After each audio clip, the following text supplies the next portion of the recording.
الحمدللہ جس انداز سے ہمارے لائرز بھائیوں نے، جس میں خان صاحب ہیں، ٹی ڈبلیو خان صاحب، سلیم خان صاحب، انیس صاحب، قاضی صاحب وغیرہ نے اپنے پورے جوش و جذبے کے ساتھ جس سے ان کے کمٹمنٹ کا احساس ہوتا ہے، اس جذبے کا احساس ہوتا ہے کہ وہ بھی کمیونٹی کا حصہ ہونے کے ناطے کمیونٹی کے لیے کچھ کرنے کا نہ صرف جذبہ رکھتے ہیں بلکہ حوصلہ بھی رکھتے ہیں کہ ایکشن میں آنا چاہیے۔ یہ ہمارے لیے بہت امید افزا پہلو ہے، اور یہ ہماری ذمہ داری کو بڑھاتا ہے کہ جب لیگل فیلڈ میں لائرز کی طرف سے ایک انیشیٹو ایسا ہو جو پورا انتھوزیزم کے ساتھ ہو تو ملت کو اس کو رسپونڈ کرنا چاہیے جو اس کا شعور رکھتا ہے۔ امید ہم یہی کرتے ہیں کہ جماعت اس کی کوشش کرے گی کہ اس تسلسل کو، جیسا کہ رضی الدین صاحب نے فرمایا ہے، کہ وہ اپنے یونٹس میں بھی اس کے اویئرنیس کے پروگرامز کو آگے بڑھائے گی اور انشاءاللہ ممکنہ اس کا اہتمام کرے گی۔ المیہ یہ ہے کہ چونکہ ہم لوگوں کا دین کے بارے میں کنسپٹ تھوڑا دھندلایا ہوا ہے، ورنہ بیسٹ سورس مجھ جیسے ایک ناقص آدمی کو یہ نظر آتا ہے کہ خطبات جمعہ اتنا شاندار پروویژن ہے کہ اگر اس کے ذریعے سے اورینٹیشن کا پروگرام بنا دیا جائے تو مختلف موضوعات کو آپ ڈیل کر سکتے ہیں، اور پھر آپ کو مہینے کی ہر ہفتے کے پروویژن کی بات آتی ہے، اور ہر ہفتے میں صرف ایک لوکل مسجد کی نہیں، آپ کو جامع مسجد کی کا بھی موقع ملے گا جب تھاؤزنڈس میں پارٹیسپینٹس ہوں گے۔ لیکن یہ ہوتا اس لیے نہیں ہے کہ وہ دین ہے، یہ دنیا ہے۔ یہ ہال جو ہے یہ دنیا ہے، اور مسجد جو ہے وہ دین ہے۔ لیکن جس تصور کی وجہ سے ہم متاثر ہیں اس پر مختصر گفتگو، جو اس سے متعلق گفتگو ہے، کرتے ہوئے اپنی بات کو اپنے ٹریک پر رکھیں گے۔ وہ یہ ہے کہ ہم یہ کہتے ہیں کہ قرآن کا بیسک اس کا تھیم جو ہے وہ انسان ہے، اور قرآن آیا ہے یہ انسان کے ڈیولپمنٹ کے لیے۔ تو اسلام کا اتنا شدید کنسرن ہے اس کے بارے میں کہ چند ہلکے ہلکے اشارے میں آپ کو دیتا ہوں۔ آپ نے سنا ہوگا کہ بیڑی سگریٹ پی کر مسجد مت آئیے، بو آتی ہے۔ ادرک لہسن کھا کر مسجد مت آئیے، ذرا دانت صاف کر لیجیے، بو آتی ہے۔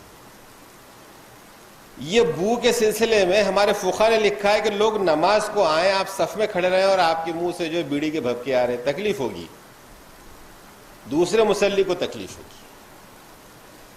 تو اسلام اتنا حساس ہے کہ وہ کوئی بودار چیز سے بھی اپنے بھائی کو تکلیف نہیں دینا چاہتا۔ اسلام اتنا حساس ہے کہ وہ فرض عبادت، اگر آپ نماز فرض پڑھ رہے ہوں لیکن آپ دیکھتے ہیں کوئی بچہ آنکھ پکڑ لے گا تو آپ سے کہا کہ فرض توڑ دو، فرض نماز چھوڑو اس وقت، لیکن پہلے وہ بچے کو جو ہے نا وہ آگ کی ہلکے سے لپک سے الجھنے سے بچا لو، آگ میں جلنے سے نہیں۔ کوئی اگر دیا جل رہا ہو تو اس سے کوئی ایک ہلکا سا ہو سکتا ہے کہ 2-4 دن کے لیے کوئی چھالا آئے گا، لیکن وہ چھالا بھی برداشت کرنے کے لیے اسلام تیار نہیں ہے کمیونٹی کے لیے۔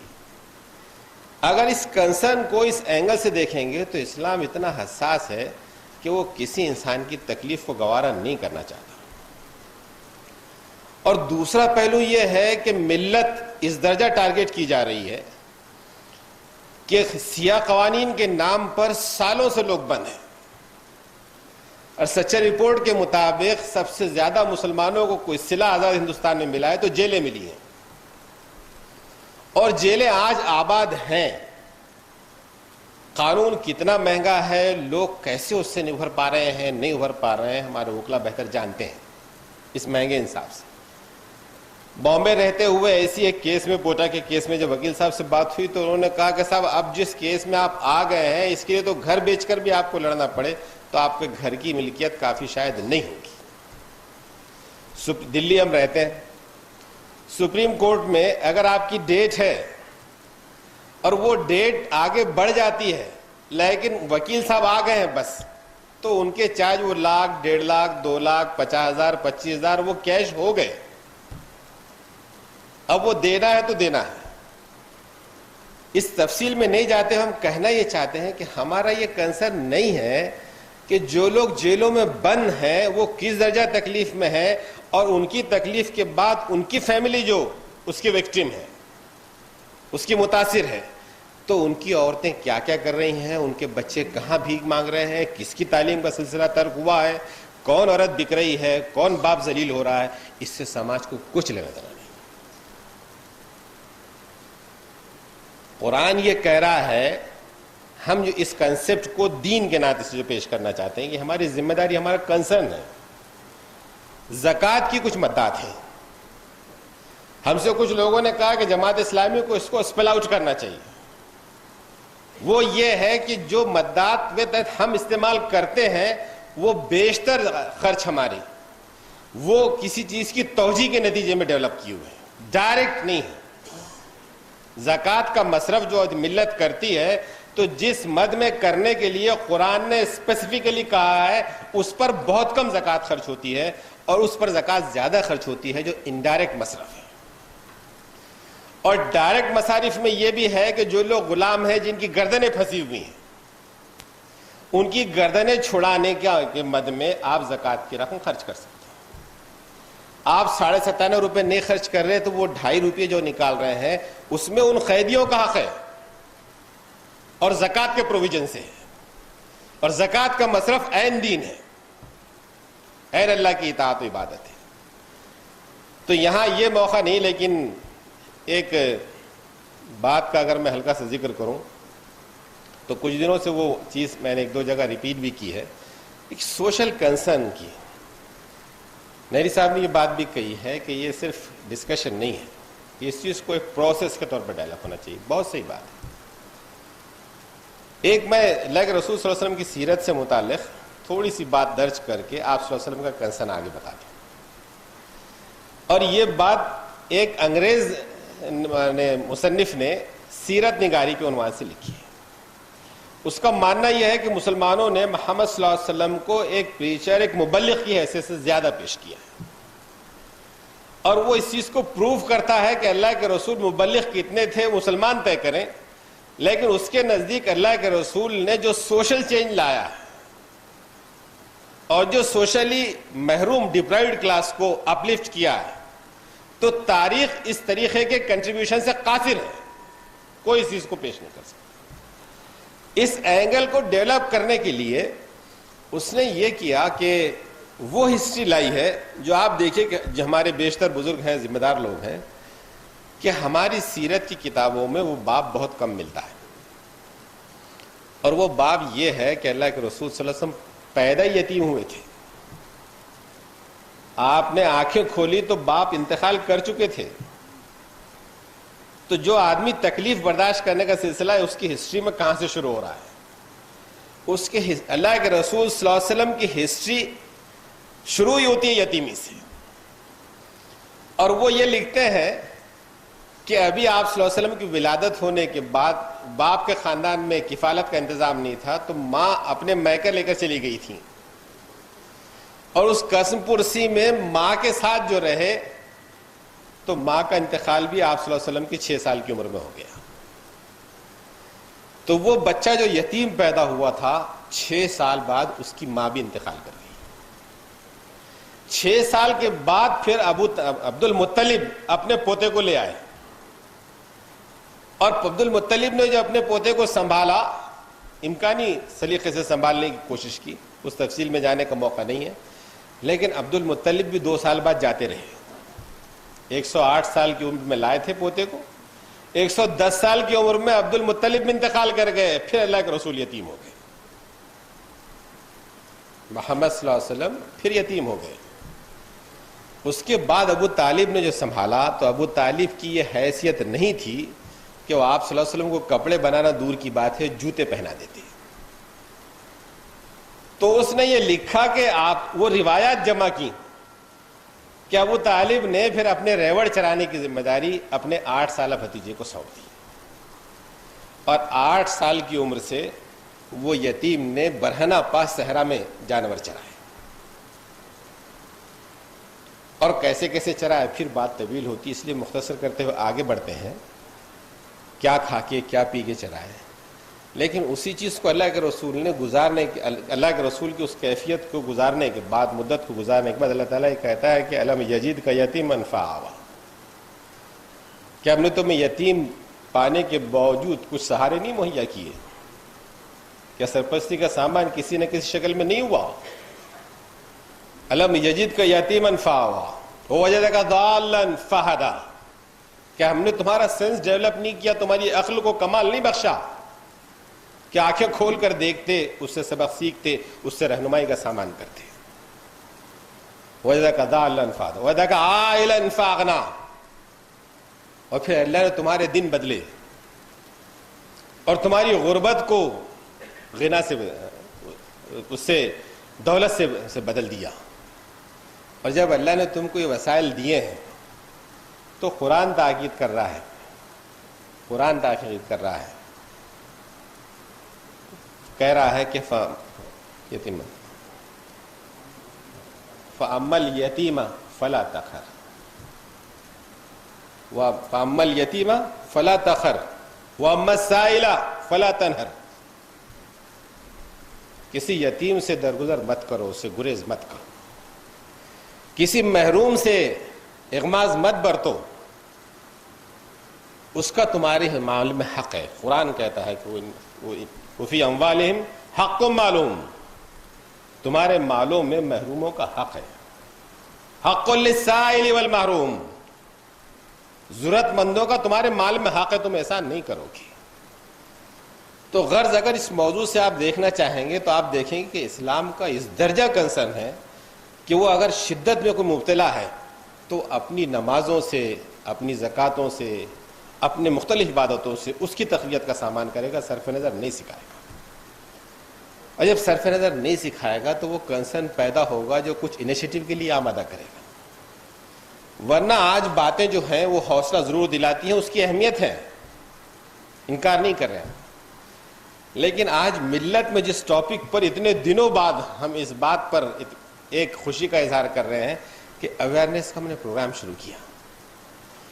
ڈیولپڈ قوموں کے سمپوزیم سیمینار اس پر نہیں ہوتے کہ FIR کیسے ہوتی ہے، وہ تو جانتے ہیں، کانسٹیٹیوشن پڑھتے ہیں، انجان نہیں رہتے، جب ضرورت ہے سمجھ لیں، لیکن ان کے پاس تو بہت اونچے منصوبے بن رہے ہوتے ہیں۔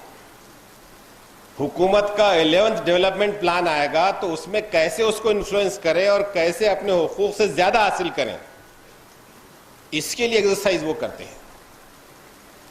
اور جو بات نہری صاحب نے کہی کہ سب مختلف عنوان سے جو ان کی ریسرچ ہے مارولس ہے، یعنی وہ اس محنت سے اتنی عرقریزی سے کچھ چیزیں نکال کر لاتے ہیں کہ آپ کو تو الجھا ہی دیتے ہیں۔ اگر سلجھنے کا موقع آپ سنبھلنے کا موقع آپ چاہ رہے ہیں تو الجھا تو دیتے ہی ہیں۔ سمپلی ابھی سچر پر جو کچھ ڈاکومنٹ بنا ہے گورنمنٹ کی ہائی پاور کمیٹی کے ذریعے سے بنا ہے، اس پر 2 PIL داخل ہو چکی ہیں سپریم کورٹ، ہائی کورٹ، دلی ہائی کورٹ میں، جسٹ لیکھی اور اس کی طرف سے، اور مختلف جماعتوں نے اس کے خلاف دفاع کے لیے اپنا پروسیس بھی شروع کر دیا ہے۔ لیکن آپ دیکھیں گے تو سچر رپورٹ پر ایسی اعتراض برائے اعتراض نہیں کر دیا انہوں نے، بلکہ انہوں نے اتنا اس کے قیل و قال کیے ہیں کہ وہ اپنی پیٹیشن کو انہوں نے قابل قبول بنا دیا ہے۔ ہوگی نہیں ہوگی، سیاست کتنی اثر انداز ہوگی وقت بتائے گا، امکان کم ہے، لیکن الجھانے کا سامان پورے طور پر تیار ہے۔ یہاں جو بات شروع ہی میں کہی گئی کہ یہ قوانین وہ قوانین ہیں، اس کی باضابطہ لسٹ بنی ہوئی ہے، جاننے والے جانتے ہیں کہ وہ 1860 1890 ان کی جو بات کہی گئی ہے شروع ہی میں کہ سب برٹشرز کا عطیہ ہے جس کا آپ احترام کر رہے ہیں، اس میں کئی قوانین ایسے ہیں جو آؤٹ ڈیٹ ہو گئے ہیں، اس کی فہرست ہے، لیکن حکومت وقت اس پر آمادہ نہیں ہے کہ آؤٹ ڈیٹ کو وہ ڈیلیٹ کرے اور اس کو اپڈیٹ کر لے جائے۔ بلکہ یہاں مسئلہ یہ ہے کہ بہت سے انسٹیٹیوشنز جو ہیں وہ ایسا ہے کہ بائسڈ ہو گئے ہیں، جو ڈسکرمنیشن ہے وہ انسٹیٹیوشنلائز ہو گیا ہے۔ اس لیے میں ایک موٹی مثال آپ کو دوں کہ ایک آدمی اگر بیکورڈ کلاس کا ہے، وہ کنورجن کے بعد اگر وہ سکھ بنتا ہے، وہ اگر بودھ بنتا ہے تو اس کا اسٹیٹس محفوظ ہے، اس کے رائٹس پریزروڈ ہیں ریزرویشن کے تحت۔ لیکن اگر وہ عیسائی یا مسلمان بن جائے تو اس کی دلندری ختم ہو گئی، اس لیے کہ مسلمان بن گیا، اس کا اسٹیٹس بحال ہو گیا۔ اس بارے میں واضح ریمارکس ہیں کہ یہ 1950 کا پریزیڈنشل آرڈر ہے کہ دلت وہ بنے گا، بہت بنے گا تو فیسلٹی دو، مسلمان بنا تو مت دو۔ اس کو جسٹس رنگناتھ مشر نے کلیئر کٹ وے میں لکھا ہے کہ ڈسکرمنیشن ہے۔ جو بھی ایک کمیشن پینڈنگ ہے، سچر کمیٹی تھی، کمیٹی کے مقابلے میں کمیشن کی حیثیت زیادہ ہوتی ہے، وہ کمیشن کی رپورٹ سبمٹ ہو گئی ہے۔ اس رپورٹ کی یہ بات شروع ہی میں ہے کہ سب یہاں پر ڈیموکریسی اپنی جگہ اس کی کوئی حیثیت ہے، ہو سکتی ہے، لیکن فیکٹ یہ ہے آزاد ہندوستان کی تاریخ میں، اور یہ ہم نہیں کہہ رہے، کمیشن کہہ رہا ہے کہ میجورٹی چونکہ لا کیری کرتی ہے، اس لیے میجورٹی حق کو سلب کر دیتی ہے، حقوق کو مار دیتی ہے، غصب کر لیتی ہے، اور مائنورٹی کے ساتھ انصاف نہیں ہونے پاتا۔ اس لیے اب وہ ڈیبیٹ درمیان میں جو آئی تو وہ یہ آ گئی تھی، اور وہ سلپ ہوئی تھی ہمارے وزارت اقلیتی بہبود انتولے صاحب سے، اور انہوں نے یہ کہا تھا کہ صحیح مائنورٹی اسٹیٹس کو جو ہے ختم کرنا چاہیے۔ نتیجے میں یہ تھا کہ مائنورٹی اسٹیٹس جو آپ نے آرٹیکل 31 کے تحت کچھ پروٹیکشنز دے رکھے ہیں، کچھ پروویژنز دے رکھے ہیں، اگر آپ اس کے لیے کنونس نہیں ہیں اور آپ انصاف دوست ہیں تو اب تک انصاف کیوں نہیں کیا آپ نے؟ 60 سال میں سچر کیوں بنایا آپ نے؟ آپ کی تاریخ گواہ ہے کہ آپ غاصب ہیں، اور جب آپ غاصب ہیں تو کم از کم وہ قانون نافذ ہو یا نہ ہو، وہ زینت تو رہے، کبھی نہ کبھی استعمال میں آ جائے گا، شرما شرمی میں آ جائے گا۔ اس لیے یہاں پر بہت سی باتیں ایسی ہیں جو اویئرنیس تو چاہتی ہیں، لیکن اس کے پیچھے جب تک پروسیس نہیں ہوگا اس کا فائدہ آپ نہیں اٹھا سکتے۔ ہندوستان کے اور ایک ریٹائرڈ جسٹس سردار علی خان کے الفاظ یہ ہیں کہ ہندوستان آج کے دور میں پولیس اسٹیٹ ہے، پولیس جو چاہے گی ہوگا، اس کو کوئی تھریٹ نہیں ہے، اس کو کوئی چیلنج نہیں۔ ابھی جو مشتاق کی بات آئی تھی تو مشتاق کیا تھے کیا نہیں تھے وہ انتقال کر گئے، لیکن یہ ہے کہ اس کے بعد سر یہ ہوتا ہے کہ پولیس بولتی ہے کہ اسٹیٹمنٹ یہ دو، نہیں تو ہم تو زندہ ہے، مشتاق مر گیا، تم اپنا طے کرو۔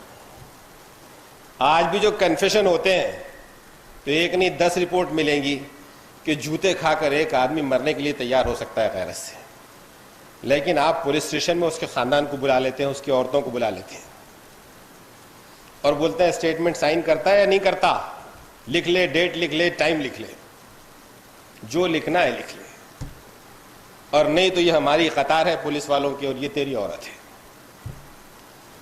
تو یہ پولیس کا ریکارڈ تو یہ ہے کہ بقول عبد الرحمن گیلانی کے کہ انہوں نے تو ایک گونگے بہرے کا بھی کنفیشن اسٹیٹمنٹ سبمٹ کر دیا تھا،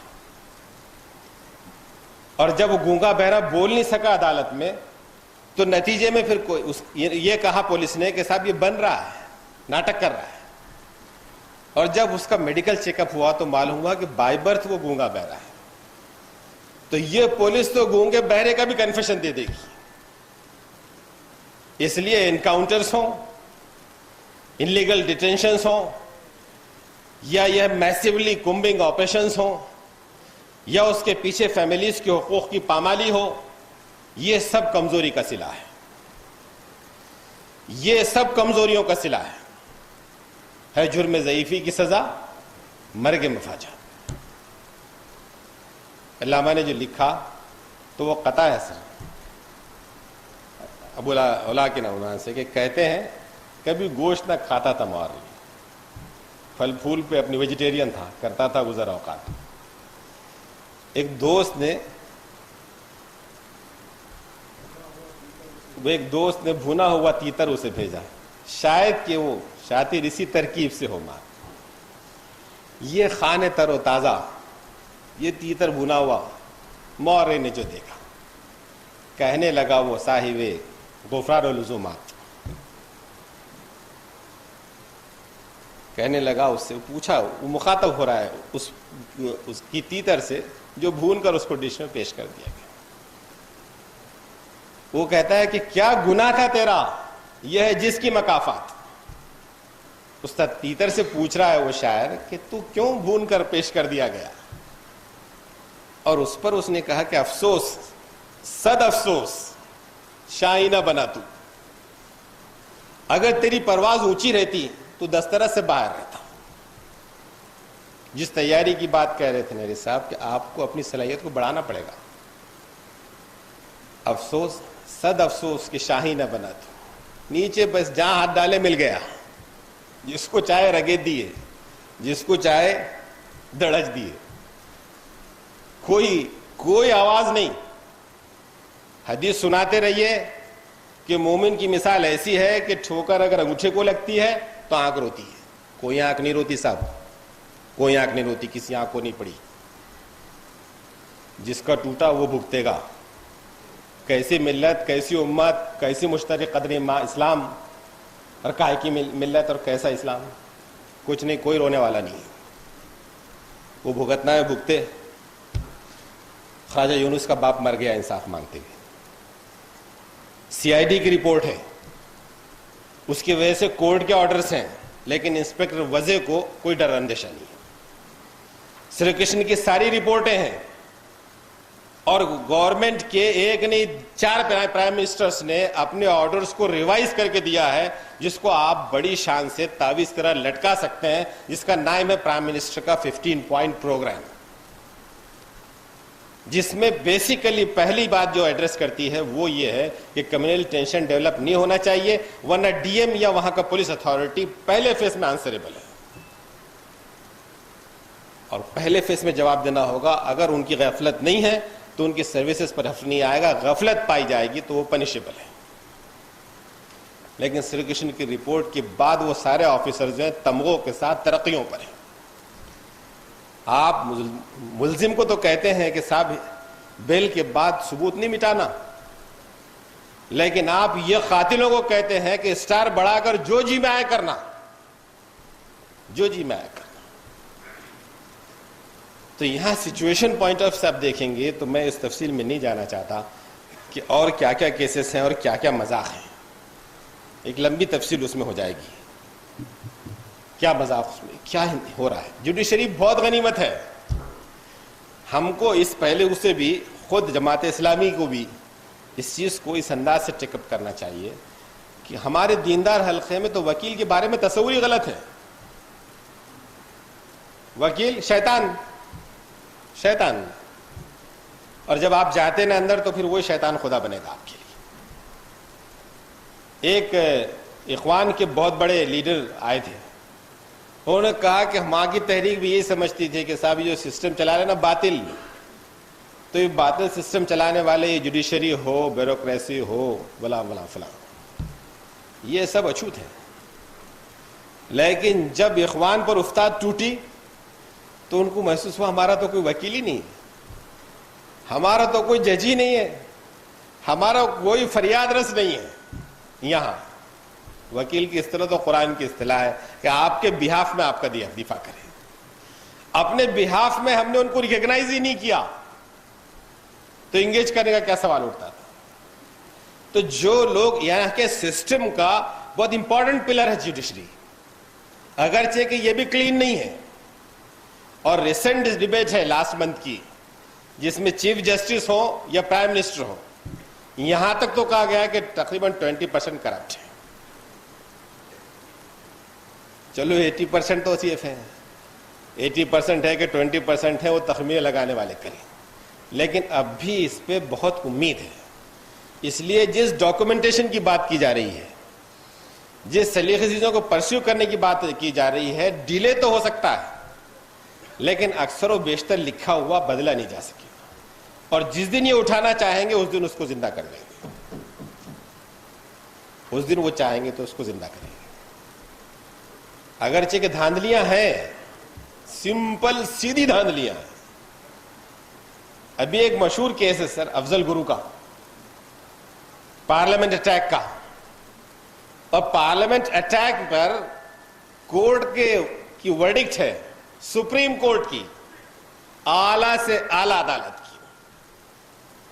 اگرچہ کہ افضل گرو کے خلاف ثبوت نہیں پائے جاتے، ثابت نہیں ہوتا، ثبوت نہیں ثابت نہیں ہوتا کہ افضل گرو پارلیمنٹ کے اٹیک کا مجرم ہے. لیکن حادثہ اتنا بڑا ہے کہ اس سے پورا نیشن متاثر ہوا ہے. اس لیے نیشن کی تسکین کے لیے افضل گرو کو ہینگ کر دیا جائے. سراسر دھاندلی, سراسر دھاندلی, بیس لیس بات, ظلم. لیکن پھر وہی بات آتی کہ افسوس, صد افسوس کہ شاہی نہ بنا. ہے مرگ ضعیفی کی سزا, ہے جرم ضعیفی کی سزا, مرگ مفاجات. ادھر کہتے ہیں سربجیت کو چھوڑو, اور اڈوانی جی کہتے ہیں کہ ہم اگر پھر سے آ گئے تو پہلے پھانسی دیں گے اس کو. یہ ایجنڈا ہے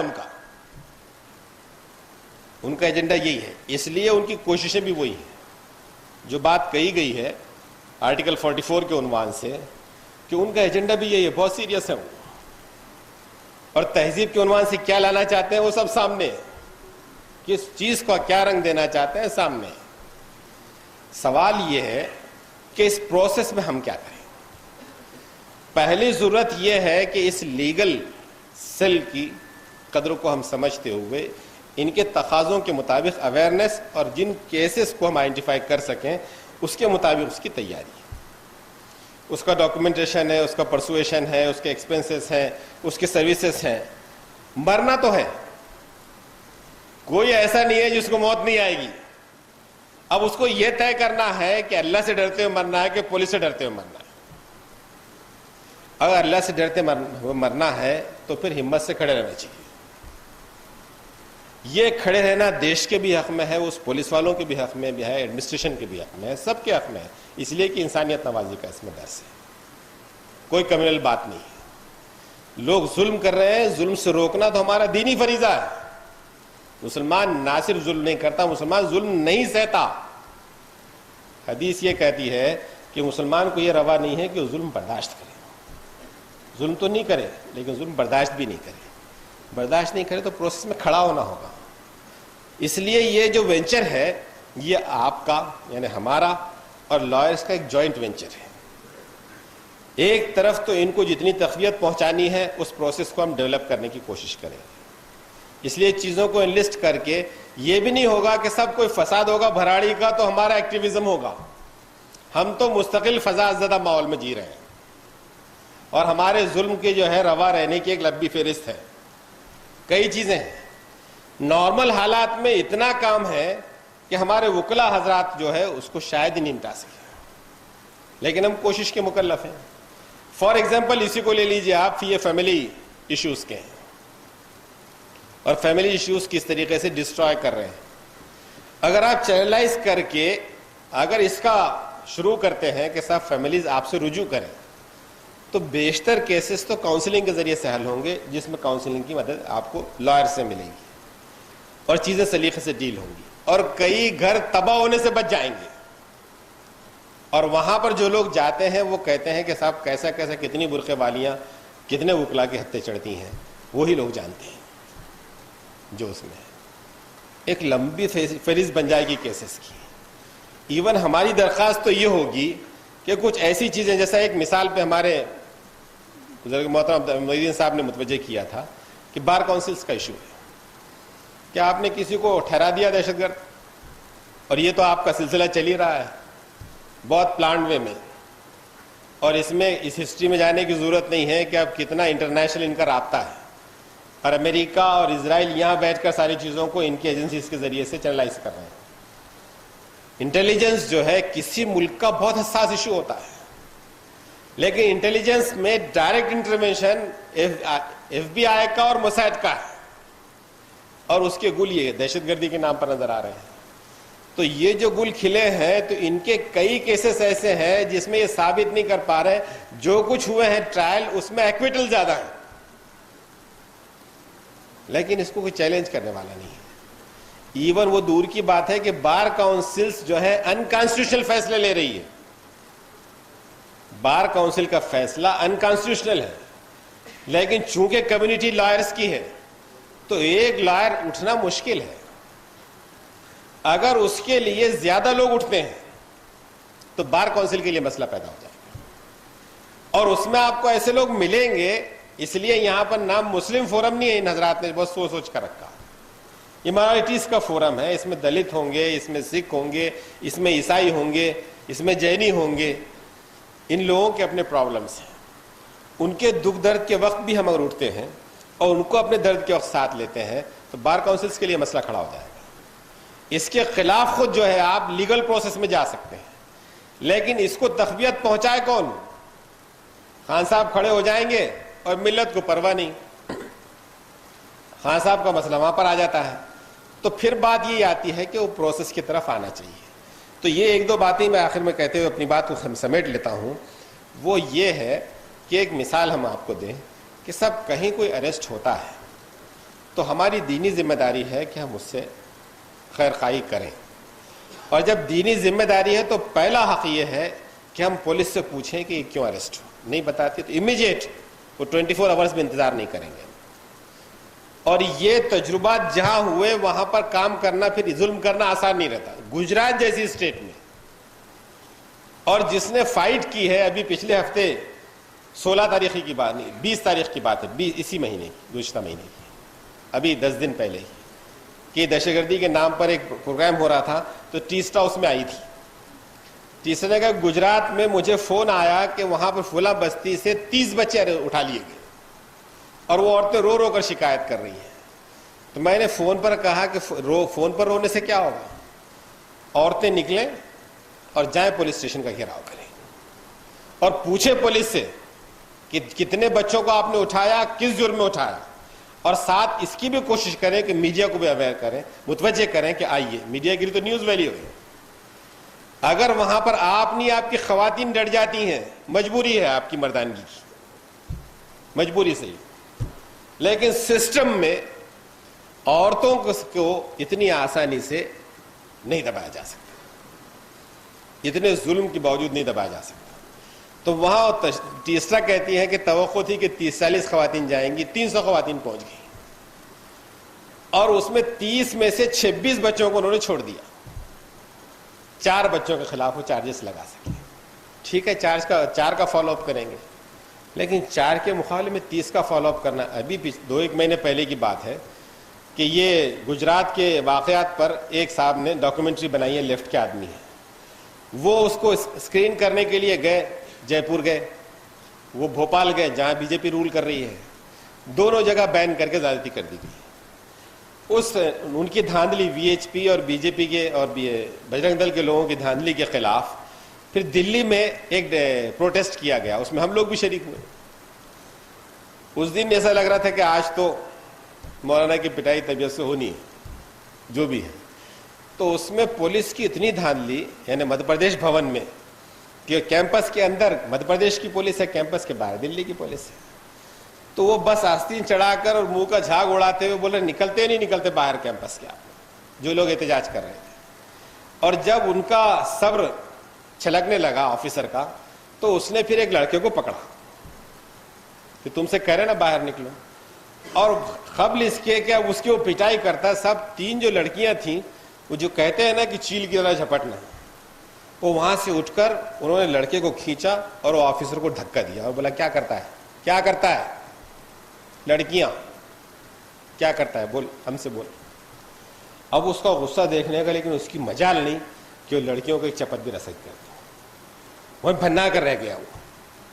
تو ہم کہنا یہ چاہ رہے ہیں کہ جب تک آپ چیزوں کو فیس کرنے کے لیے کھڑے نہیں ہوں گے تو آپ کا مطالعہ تو بڑھے گا, اویئرنیس سے آپ کی نالج میں اضافہ ہوگا, آپ کے ظلم میں کمی ہونا مشکل ہے, ظلم میں کمی ہونا مشکل ہے.